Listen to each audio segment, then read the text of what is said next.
Ofisi ya Rais, Management ya Utumishi wa Umma na Utawala Bora kupitia taasisi yake ya Watumishi Housing Investment katika kutekeleza azma ya serikali kuboresha mazingira ya kazi kwa watumishi wa umma imekamilisha ujenzi wa nyumba 54 za makazi kwa watumishi wa umma zilizojengwa katika halmashauri 5 katika maeneo yenye mazingira magumu kufikika nchini kwetu kupitia mradi wa makazi ya watumishi wa umma wilayani awamu ya kwanza, yaani District Public Servant House Scheme Phase 1.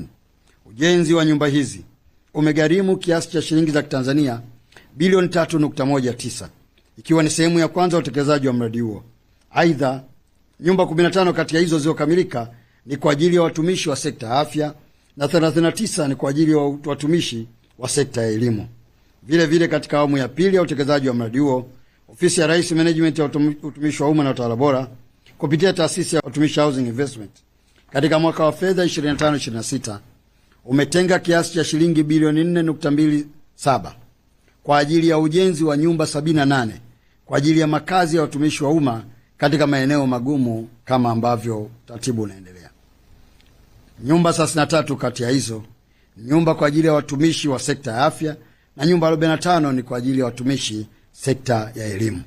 Lakini pamoja na hilo, kupitia Faida Fund, mfuko unaosimamiwa pia na Watumishi Housing Investment, imefanyika mkutano mkuu wa mwaka na faida ya gawio la 14% limetolewa kwa wawekezaji wote.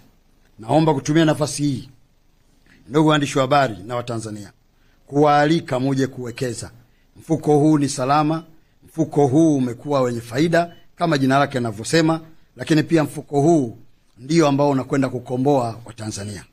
Faida Fund, haba na haba.